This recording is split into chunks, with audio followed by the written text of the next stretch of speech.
विशाल जी ने गाड़ी ले ली और जिज्ञेश जी ने एसी लगवा लिया। जिज्ञेश जी ने कार ले ली, विशाल जी ने एसी ले लिया। हमें इस तरह की बात हमारी मंजिल तक पहुंचने से रोकती हैं। मैं आपको एक कहानी सुनाता हूं जिसके माध्यम से आप समझेंगे कि हमें इस तरह की बातों में नहीं उलझना है।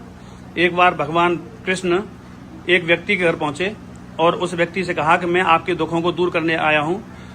भगवान कृष्ण एक साधु के वेश में गए थे। उस व्यक्ति ने विश्वास नहीं किया और कहा कि आप तो साधु महात्मा हैं, भगवान कृष्ण हो ही नहीं सकते। भगवान कृष्ण ने उसे अपने वास्तविक रूप के दर्शन कराए तो उस व्यक्ति को विश्वास हुआ कि हाँ, ये भगवान कृष्ण हैं। भगवान कृष्ण ने कहा कि ये डायरी है, इसमें आपके नाम का पेज है और उस पेज में आप अपने बारे में जो भी लिखेंगे वो सच हो जाएगा।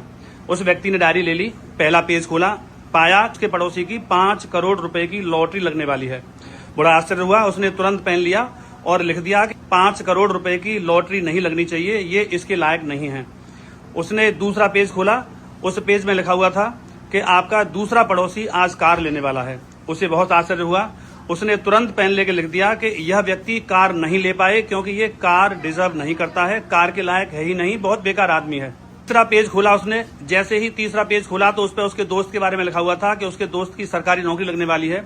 उसने उस पर लिख दिया कि मेरे दोस्त की सरकारी नौकरी नहीं लगनी चाहिए, यह बहुत अच्छा आदमी नहीं है, यह मुझे धोखा देता है, झूठ बोलता है, यह इसके लायक नहीं है।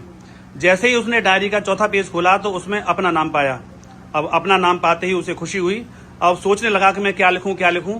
जैसे ही वो अपने बारे में लिखने वाला था कुछ अच्छा, तभी भगवान कृष्ण ने उस व्यक्ति से पेन छीन लिया और कहा कि टाइम खत्म हो गया। भगवान कृष्ण ने जैसे ही उससे कहा टाइम खत्म हो गया तो उस व्यक्ति को बड़ा आश्चर्य हुआ, बड़ा पछतावा हुआ। इसी तरह से हम भी अपने बारे में सोचने के बजाय, अपने बारे में कुछ अच्छा करने के बजाय दूसरे लोगों के बारे में सोचते रहते हैं कि या इसने ये ले लिया, उसने वो ले लिया, और इसी तरह से हम अपने दिन के 24 घंटों में से घंटे 2 घंटे ऐसे ही व्यर्थ बेकार कर देते हैं। यदि हम अपनी मंजिल तक पहुंचना चाहते हैं तो हमें इन छोटी मोटी बातों में नहीं उलझना चाहिए। यदि हम इन बातों पर ध्यान देंगे तो इन्हीं बातों में उलझ के रह जाएंगे, हम अपनी मंजिल तक पहुंच ही नहीं पाएंगे।